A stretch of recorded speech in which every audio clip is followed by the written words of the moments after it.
Juriscast, o seu podcast jurídico. Olá, meus amigos entusiastas da inteligência jurídica, sejam todos vocês bem-vindos e bem-vindas a mais um episódio do Juriscast, o seu podcast jurídico. Muito obrigado pela companhia, muito obrigado pela presença, muito obrigado por ter você aqui comigo em mais um episódio. Hoje nós vamos falar sobre a guarda de menores e o direito brasileiro, né? O que a gente precisa pensar, o que a gente precisa refletir a respeito desse tema. E vai ser um episódio super legal. Antes de chamar o especialista que vai conversar com a gente sobre esse tema, eu logicamente quero agradecer aqui o curso de Direito da Univille. Esse curso aí que tem mais de 25 anos de história, tem o selo OAB Recomenda e apoia esta discussão jurídica aqui, todos os episódios do Juriscast, todos os episódios do Debate Legal. Então, pelo apoio, pelo incentivo às discussões jurídicas de alta qualidade, quero agradecer aqui ao curso de Direito da Univille. Se você quiser conhecê-lo, basta acessar univille.br/direito. Quero aproveitar também a pedir para você que está aí nos ouvindo, seja qual for a plataforma, a mais popular delas, além do YouTube, é o Spotify, mas estamos no Deezer, no SoundCloud, no Google e Apple Podcasts, então onde quer que você esteja nos ouvindo, quero lhe agradecer, quero pedir para você não esquecer de avaliar esse episódio, ou fazer um comentário aí, deixar o seu joinha se você quiser conhecer os nossos rostinhos no YouTube, tá? Faça isso pra gente, que você ajuda a gente a entender quais episódios e quais conteúdos estão lhe agradando mais, pra gente trazer mais conteúdos pra vocês. E claro, a gente ajuda aí o algoritmo a mostrar o nosso ótimo conteúdo pra mais pessoas, tá bom? Bom, feito aí estes recadinhos iniciais, vamos ao que importa. Hoje nós vamos falar sobre a guarda de menores e o direito brasileiro com o Dr. Afonso Paciléu. Ele que é advogado, professor, palestrante, master coach jurídico e mentor de advogados, vem trazer esse tema mega relevante pra gente. Então, seja muito bem-vindo ao Juriscast, Dr. Afonso. Eu que agradeço aí, obrigado aí pelo convite, estou super feliz de estar aqui com você hoje, Thiago.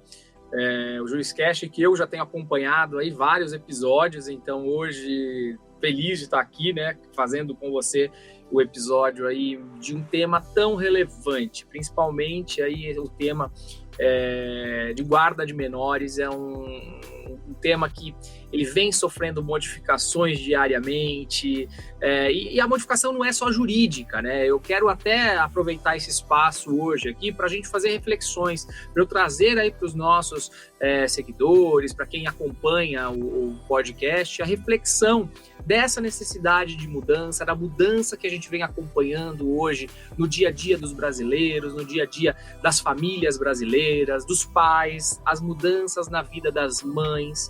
As mulheres cada vez mais aí conseguem a tão sonhada igualdade com o homem. A gente sabe que ainda existe aí, por mais que a mulher venha lutando pela igualdade nos direitos, a gente sabe da dificuldade, mas as coisas vêm melhorando a cada dia. Então vai havendo uma mudança no modus operandi, na situação da família, na verdade, brasileira. E aí a guarda do menor é algo que, de fato, tem aí um reflexo muito grande, e é sobre isso que eu quero hoje falar para vocês aqui, trazer uma reflexão muito legal, porque quanto mais pessoas entenderem esse ponto de vista, mais isso pode acontecer rapidamente, essa mudança que eu tanto vislumbro aí como ser necessária no Brasil. Isso já acontece em outros países e o Brasil está um pouquinho atrasado nisso. Então a gente tem aí feito esse movimento para que as coisas se acelerem no Brasil e acabe mudando de acordo com o mundo, né? Com a necessidade do mundo, com a necessidade das famílias, das crianças, e por aí vai.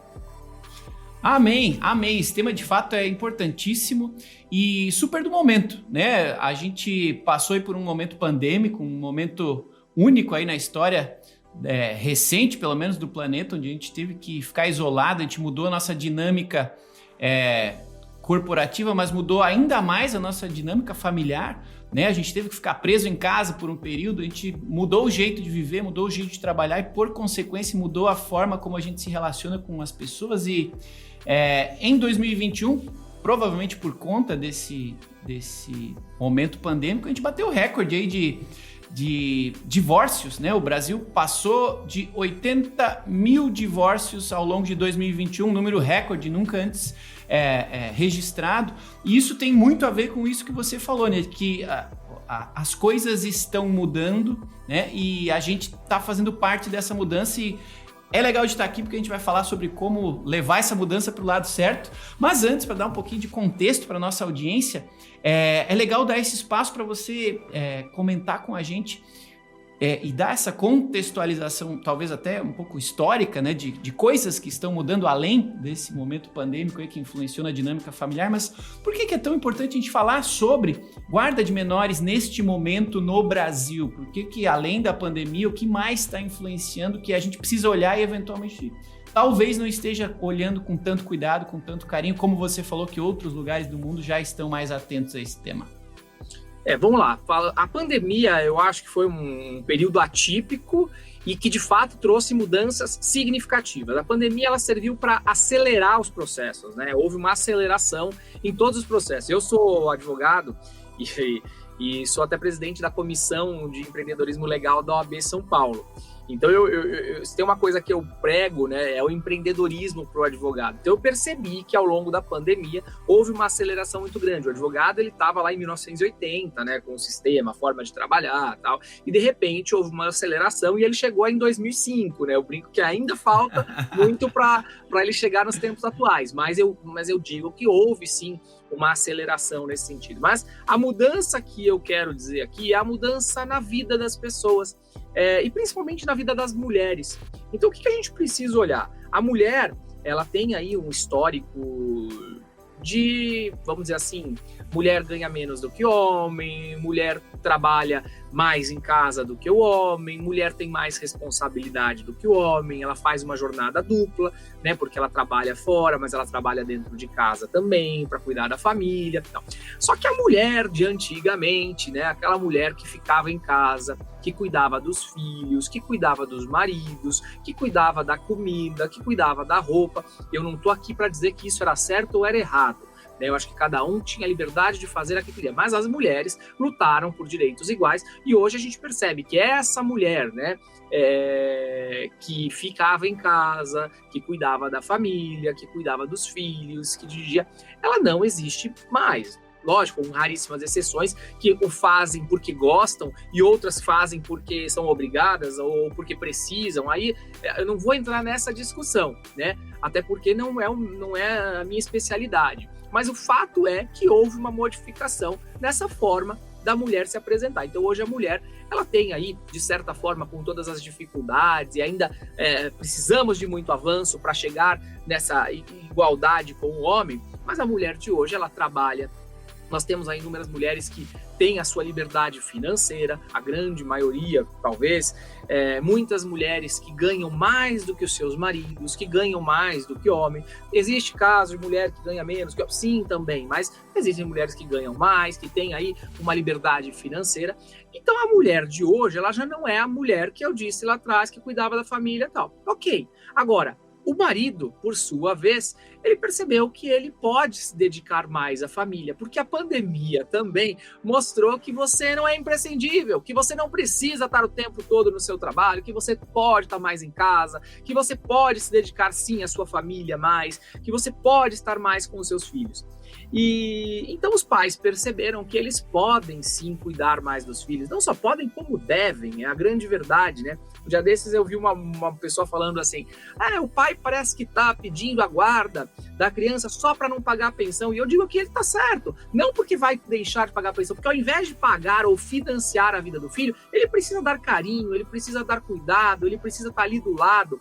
Então a mudança no mundo ela é muito grande, então mudou o perfil da mulher, e mudando o perfil da mulher, muda o perfil da mãe, e mudando o perfil do pai, do homem, muda também o perfil do pai. E a criança, por sua vez, começa a perceber que o pai também pode e deve dar atenção.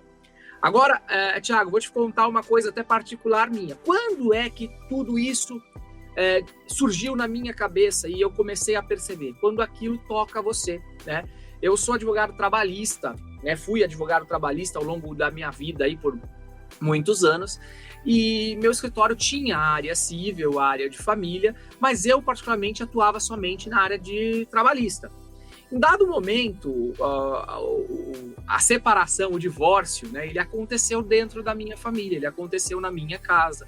E foi quando eu, pai de três cachorros em casa, um monte de empregada, aquela casa movimentada, me vi sozinho num apartamento de poucos metros quadrados, alugado, e aí eu percebi que aquela vida que eu estava levando era uma vida muito diferente da que eu estava acostumado, né? E que talvez aquilo não me fizesse sentido.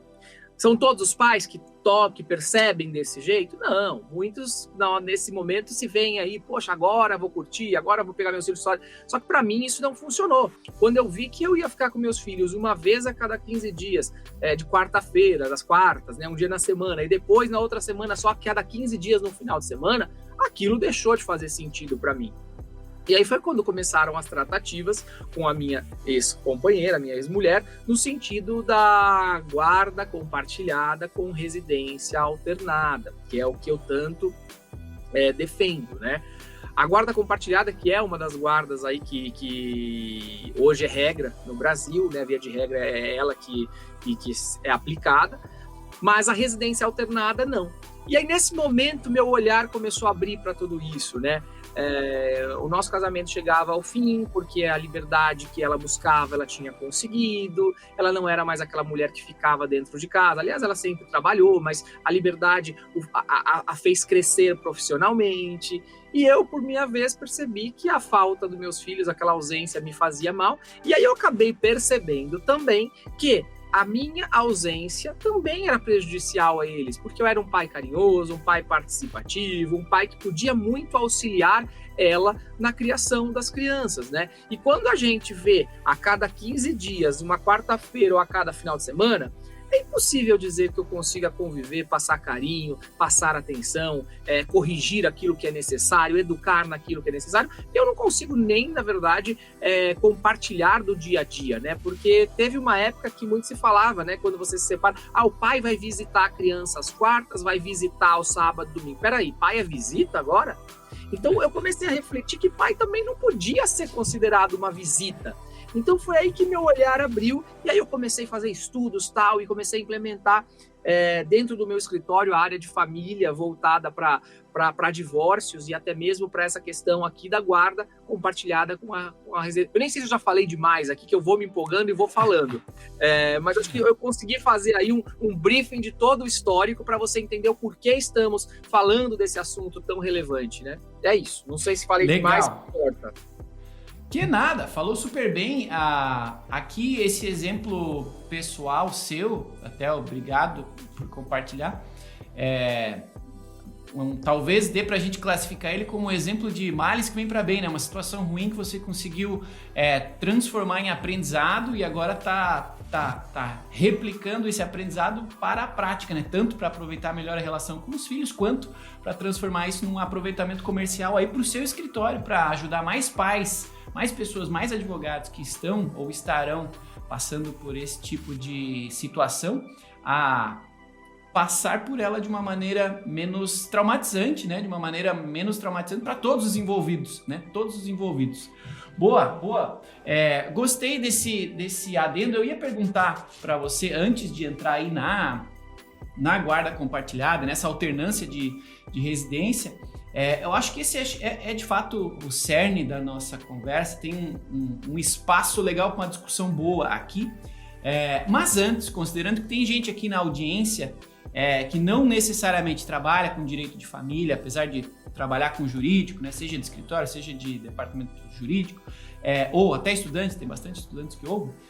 Antes da gente entrar nessa sua experiência, né, tanto como pai, tanto quanto com advogado, com relação a esse instituto aí da alternância, da residência na guarda compartilhada, é legal a gente dar um rápido contexto também sobre o que é o padrão. Digamos que se você não fosse advogado, né? Se você não tivesse passado por essa experiência, se você fosse passar por essa experiência, mas sem o seu conhecimento jurídico, sem essa percepção, qual que seria o processo padrão de alguém que passa por um processo de separação no Brasil e que tem menores aí na sua família, tem filhos? O que com você aconteceu diferente e, acima de tudo, o que normalmente acontece com as outras pessoas, para daí sim a gente traçar esse paralelo e aprofundar em seguida na sua versão?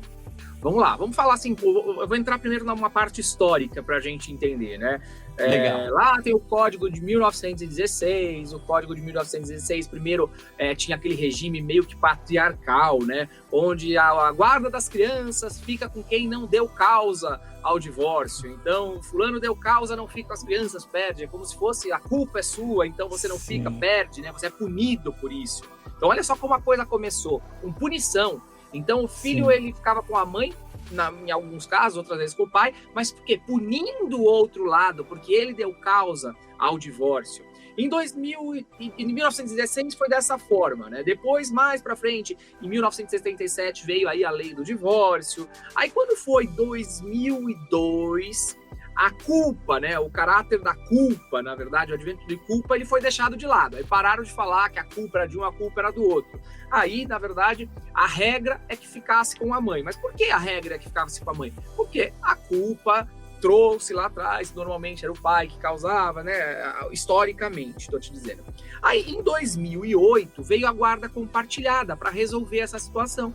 Porque aí a guarda compartilhada não ficava nenhum nem outro vitorioso. Porque o que parecia antes, né? Fulano ficou com os filhos, fulano foi vitorioso, enquanto o outro é um perdedor, né, da guarda dos seus filhos. A guarda compartilhada, por sua vez, e as pessoas confundem muito, ela, na verdade, ela simplesmente permite que ambos os genitores passem a decidir tudo relacionado àquelas crianças. Então, eles decidem juntos sobre tudo. Agora, a residência, normalmente, é aquela fixada na casa da mãe ou do pai. Mas, vamos dizer aqui para todos os efeitos, a casa da mãe é a fixada na grande maioria dos casos, tá?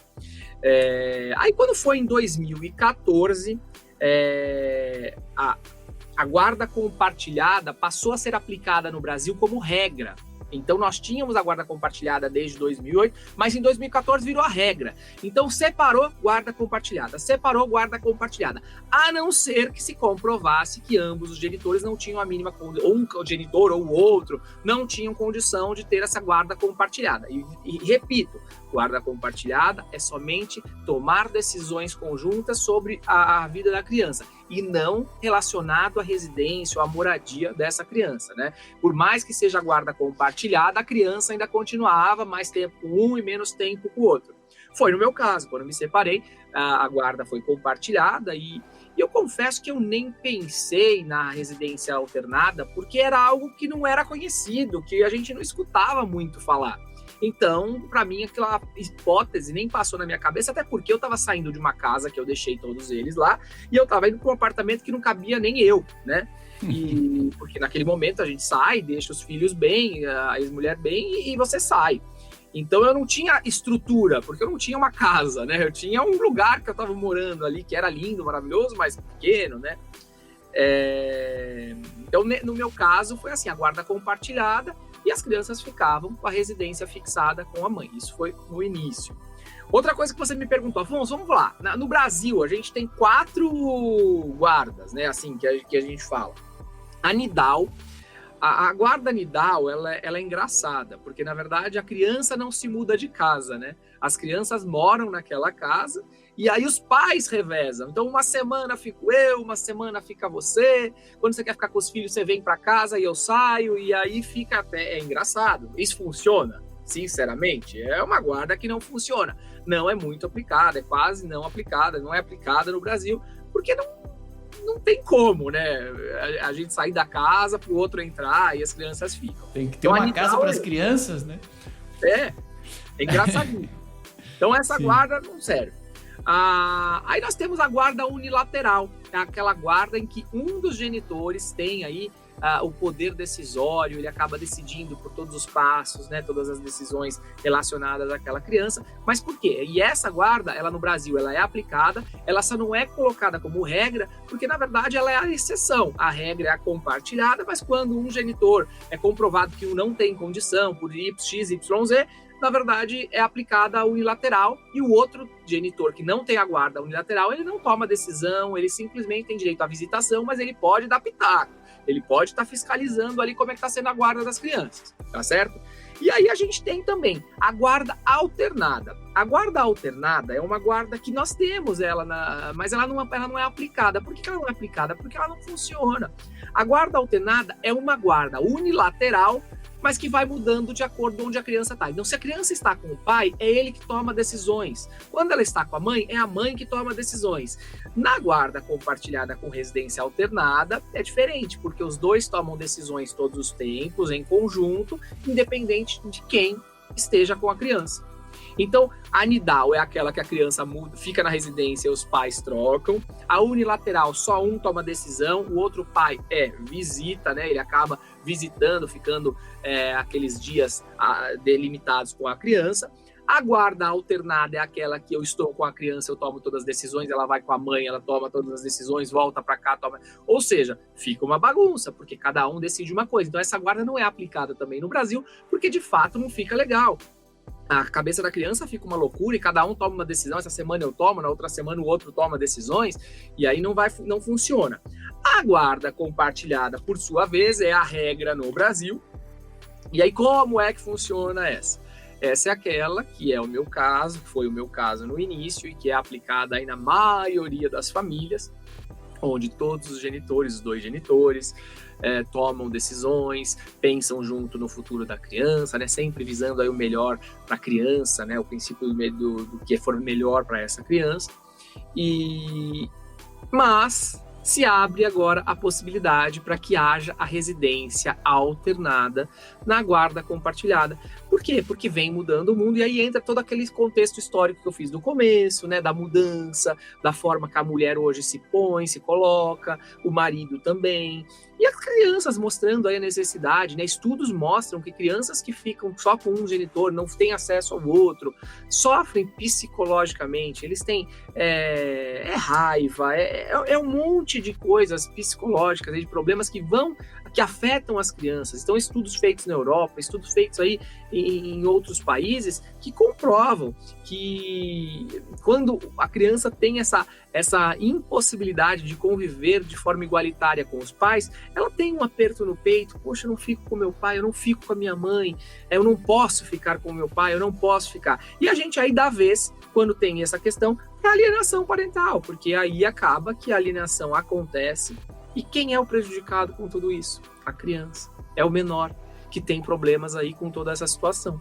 Então, esse modelo que eu te falo e defendo, que a guarda compartilhada que está no ordenamento jurídico brasileiro é aplicada como via de regra, ela está ok. Só que a colocação que eu faço, que é a residência alternada, ela é muito pouco aplicada. Mas isso vem crescendo ao longo dos anos, dos meses, aí as coisas vêm mudando absurdamente.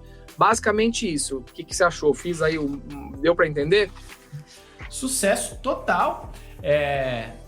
Completo que nós somos parte da transformação. Estamos aqui no espaço do Juriscast, com a audiência do Juriscast, que é jurídica e que está sempre, inevitavelmente, envolvida nesse tipo de trâmite, né? Sempre que tiver uma separação de um casal, lá estarão dois advogados trabalhando, e é imprescindível que a gente fale sobre esse tema, que conheça, né? Acima de tudo, acho que esse o problema, a problemática que você vem trazendo aqui com essa reflexão é que existe um modelo que é pouco conhecido e, por consequência, pouco utilizado, e que a gente pode ser o agente da transformação. Nós que vamos com advogados, né, que têm o papel aí de auxiliar e de direcionar os seus clientes, podem e devem levar essa opção até eles, né? Porque a mídia, né, os nossos históricos familiares nos levam a entender que existe apenas uma opção. Eu, por exemplo, também sou filho de pais separados e desde criança passei por muito disso aí que você falou, né? Pais...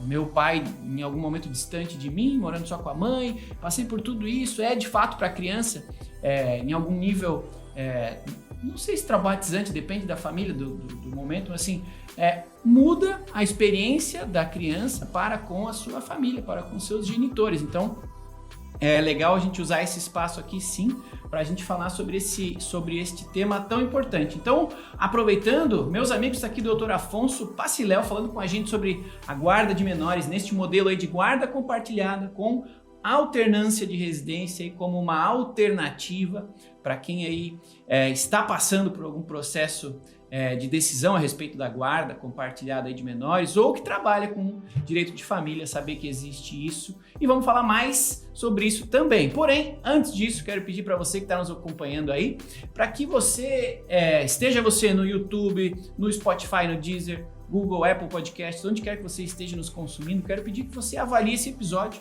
ou encaminhe para algum colega seu que gosta dessa área do direito ou que esteja passando por uma situação parecida, leve esse episódio adiante e, claro, avalie esse episódio para a gente saber como é que você está gostando deste episódio aqui. Se quiser, deixe seu comentário, eu faço questão de ler com bastante carinho cada um dos comentários que vocês fazem aí nos episódios, para, logicamente, estar sempre trazendo, como é o caso de hoje, um especialista, uma pessoa acima da média para discutir com a gente temas relevantes para a nossa rotina jurídica e, neste caso aqui, também para a nossa rotina, para a nossa eventual necessidade durante a vida pessoal. Então, Dr. Afonso Paciléu falando com a gente aí sobre a guarda de menores neste modelo de guarda compartilhada e alternância de residência. Muito bom, doutor, muito bom. Estamos aqui fazendo parte da mudança, no mínimo da discussão sobre ela, né? Incentivar as pessoas a conhecerem o tema, saberem que ele existe e falarem sobre ele com seus clientes. Nessa sua experiência e nessa sua experiência especificamente agora como advogado, não mais como parte, né, neste processo, você já tem aplicado provavelmente estas sugestões aí para os seus clientes e além do seu caso, como é que você tem sentido a receptividade dos seus clientes? As pessoas conhecem, não conhecem, se adaptam bem, não se adaptam? É para casos específicos? O que você já aprendeu colocando isso em prática? Existe uma grande resistência, né? Num primeiro momento, quando se fala, porque tudo que é novo, tudo que não é conhecido, ele traz aí um medo, né? Mas será que isso dará certo, né? E todo mundo fala, mas será que isso é bom para a criança? Gente, criança se adapta com muita facilidade a qualquer situação, graças a Deus. Então a criança ela tem uma facilidade tremenda de adaptação. Esse modelo, né? Ele é aplicado no mundo ocidental, é o mais aplicado no mundo ocidental.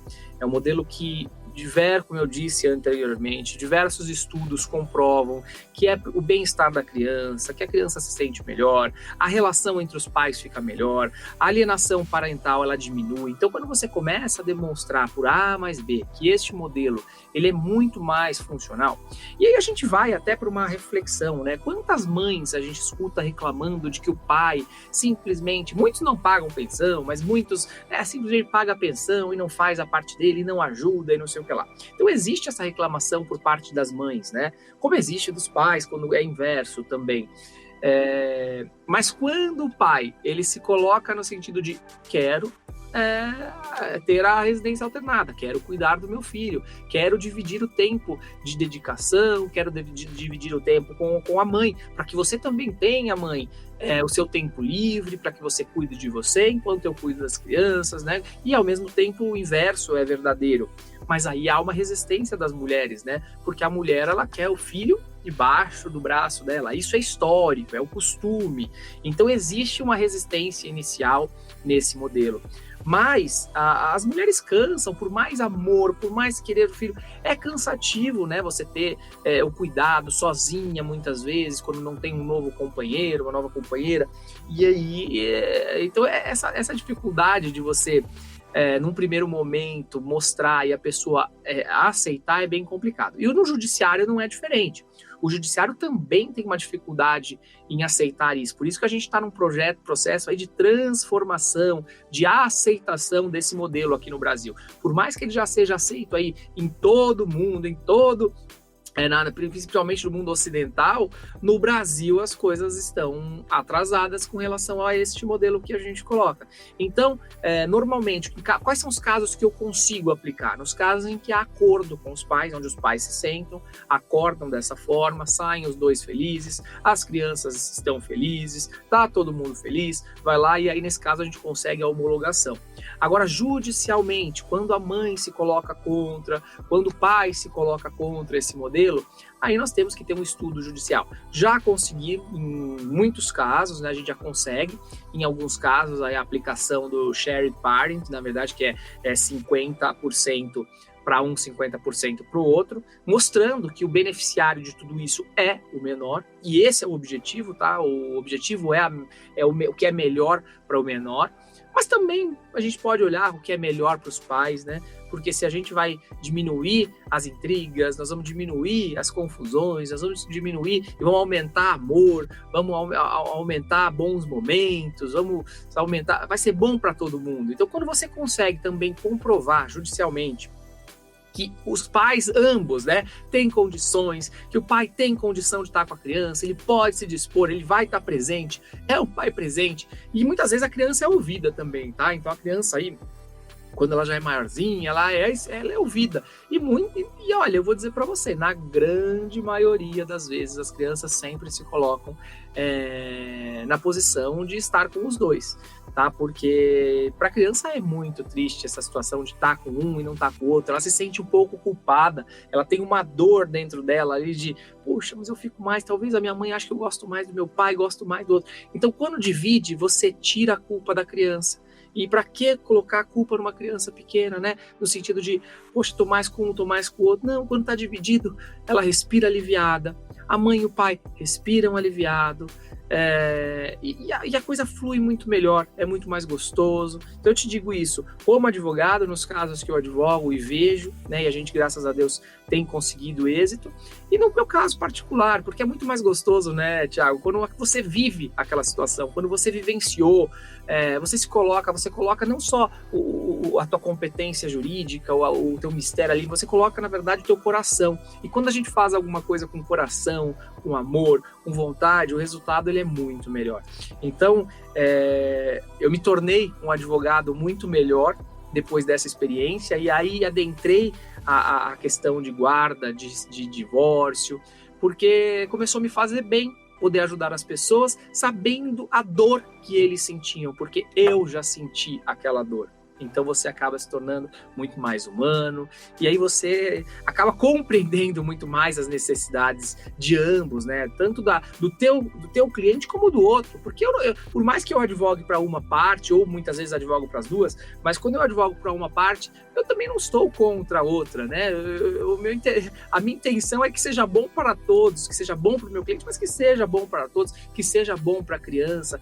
Então nós advogados aí, familiaristas, a gente precisa ser muito conselheiro, precisa ser muito amigo, né? A gente não está ali para ganhar ou perder, a gente está ali para resolver para o melhor para uma única pessoa, que é a criança, é o menor, né? O que for melhor para ele.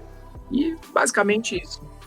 Essa sua fala é muito bonita, né? De advogado como conselheiro. Neste caso, eu estou alinhado com o seu entendimento, porque normalmente as partes, né, envolvidas ali estão ofuscadas um pouco pelo calor do momento, pelas mágoas, pela tristeza, pela raiva, e elas estão tratando a dissolução de uma relação entre estas duas partes, mas que se não tiver aí o apoio de um conselheiro ou de alguém com uma visão externa, no seu caso, que legal, com uma experiência prática, elas podem acabar tomando decisões que vão influenciar a relação com o terceiro, né? Que é a criança, que é o menor, que é quem não deveria, né, em hipótese alguma, ser impactada por decisões nessa linha. Então, achei muito bonita essa sua colocação, e a minha próxima pergunta ia ser justamente com relação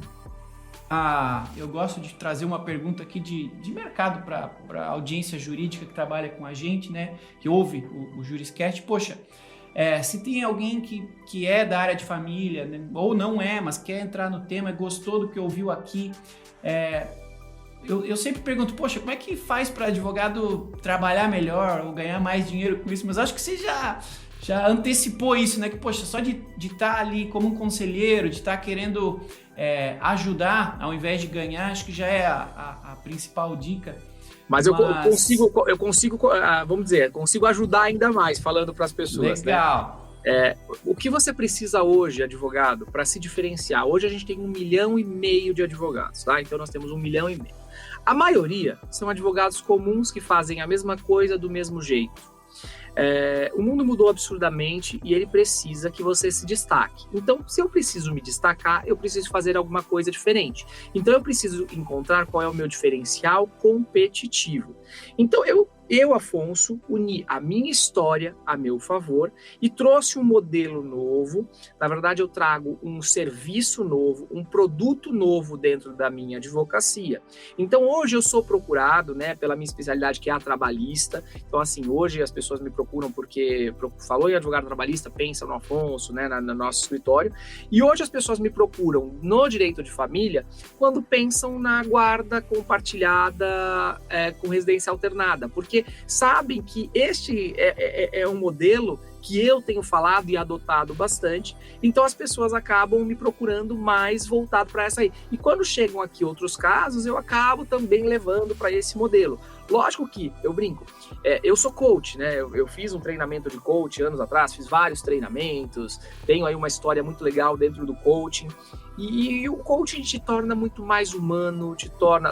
Se precisar brigar, eu vou brigar, tá? Eu vou até o fim, e quando eu quero defender o direito de alguém, eu vou até o fim.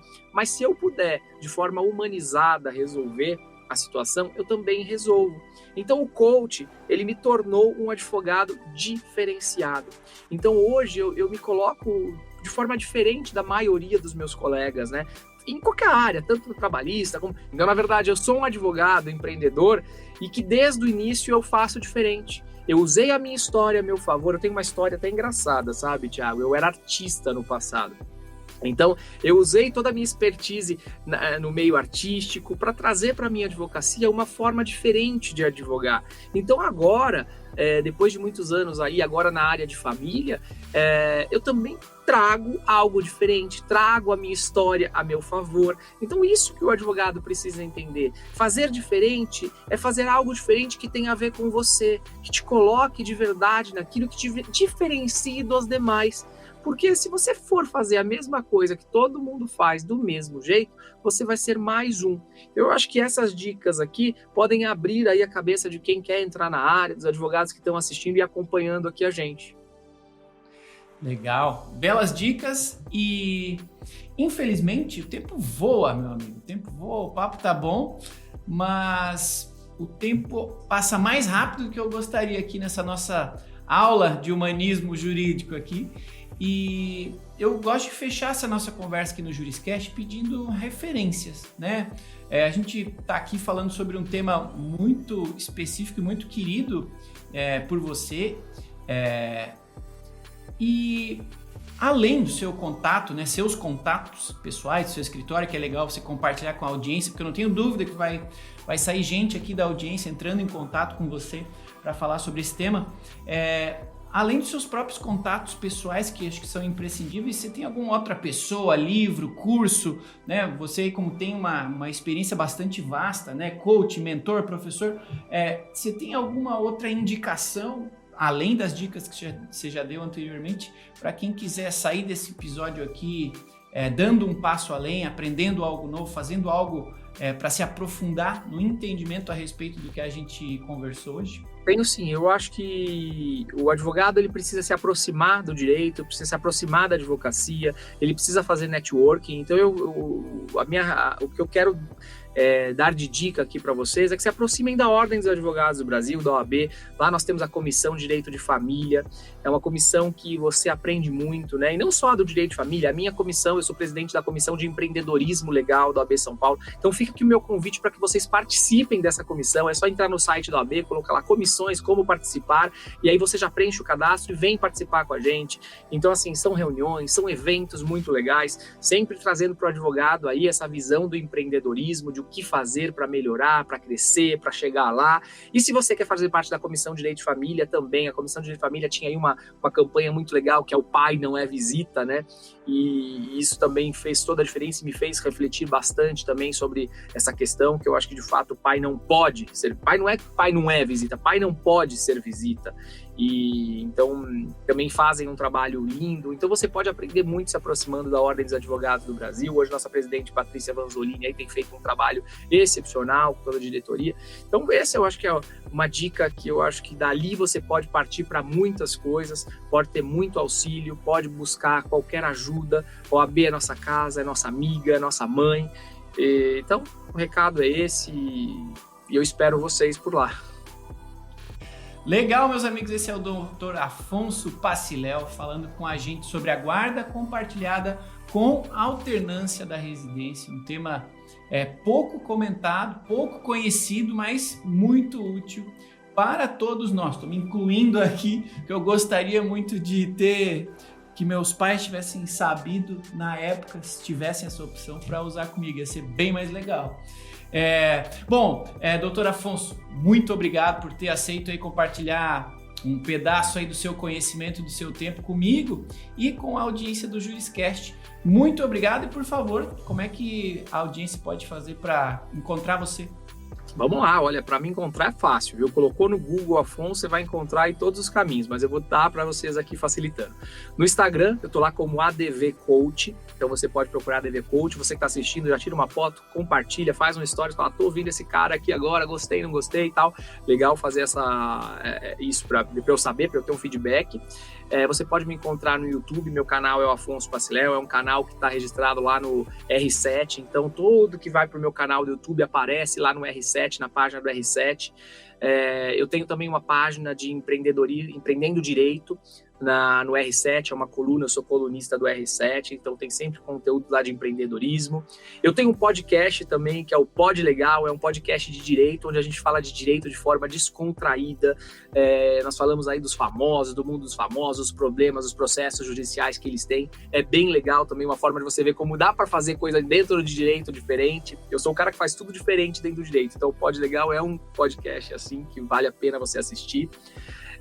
Que mais? Instagram, já falei, Facebook, em todo lugar, coloca aí Afonso Paciléu, estou sempre à disposição, pode me procurar por direct, por inbox, é sempre um prazer responder. E lá, na Ordem dos Advogados do Brasil, na Comissão de Empreendedorismo Legal, você também me encontra e pode participar com a gente, pode ajudar aí, porque a gente está no momento de mostrar para o advogado que ele precisa ser empreendedor. Então, convite feito, está nas suas mãos de aceitar ou não. As oportunidades são dadas e cabe a você abraçá-las ou não. Legal, meus amigos. Doutor Afonso Paciléu compartilhando aqui muito conhecimento com a gente. Muito obrigado pela presença, muito obrigado por essas palavras e pela reflexão. Acho que a mensagem que fica aqui é que a gente precisa refletir mais sobre esse tema para aplicá-lo de uma maneira mais humana e mais útil a todos os envolvidos, né? Não só a uma parte ou a outra, mas a todas. Então, muito obrigado, doutor Afonso. Muito obrigado também a você, meu amigo, minha amiga que está acompanhando esse episódio aqui do JurisCast. Muito obrigado. A gente já chegou aí a 200 mil ouvidas. Muito obrigado a cada um de vocês que ouve o JurisCast, que comenta, que recomenda, que avalia. Muito obrigado mesmo. Graças a vocês e por vocês que a gente está sempre aqui buscando referências, buscando temas legais para deixar a sua, a minha, a nossa rotina jurídica cada vez mais eficiente, mais rica, para que a gente saia deste episódio com mais conhecimento do que quando entrou. Então, muito obrigado pela sua companhia, pela sua parceria. Quinta-feira que vem tem mais um episódio do JurisCast. Nos vemos lá. Até o próximo episódio do JurisCast. Até lá e tchau. Você ouviu o JurisCast.